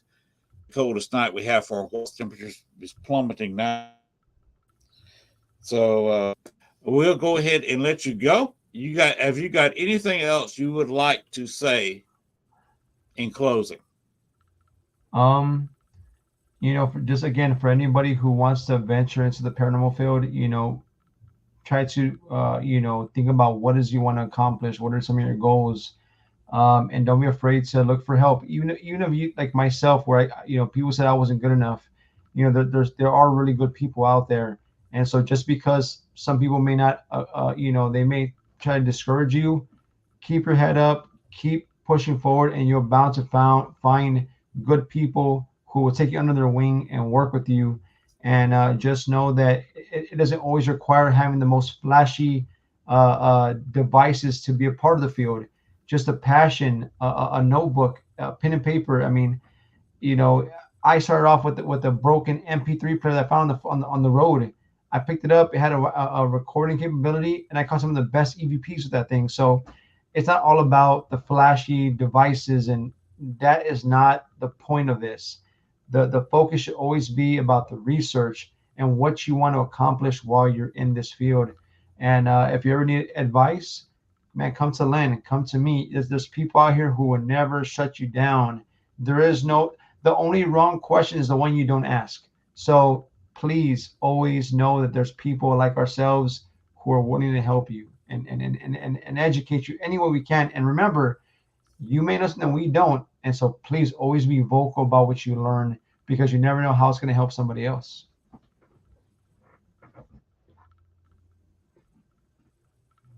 Very good, Mike. I'm really happy you were on the show tonight. I've actually learned a few things. I think we're starting to develop kind of a little friendship here, and Yeah, man, for sure. I'd love to hear from you in the future.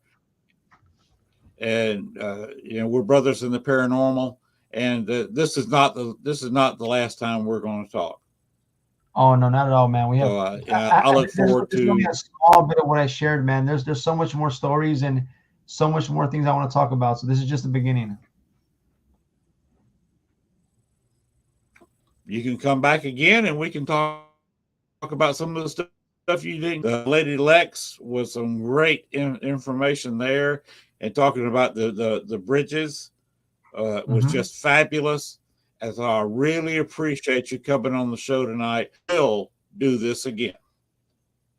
For sure, man. We'll do it. All right, let me let you go. Get a good night's sleep. Like I said, you got to be up at 5 o'clock in the morning. And let me get on out of here. I've had a long day myself. I had 2 doctor's appointments today, so Right. I am. I got up at 4 o'clock this morning, so I'm a bit tired myself. Right. So we'll bid adieu now. But like I said, we will see each other again. And you All take right, care man. of yourself. You have a good night, man. Bye bye. You too. Good night. And that's our show tonight. Thank you for being here.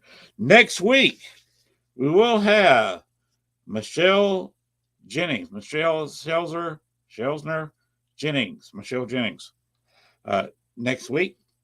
So we'll have a guest for next week. And I will be, maybe doing some more work in the paranormal this coming week. We got some busy around the house, got things to do. Uh, Gail, my wife, she's doing okay. She's still her working days are over, as mine are, because of various issues, back issues, hip issues. In my case, knee replacements. So we got our hands full just living down here, and we're happy to have any listeners. We should do. God bless, and just remember one thing: the paranormal never sleeps. All right. We'll see you next week with the show Jennings. And Bones,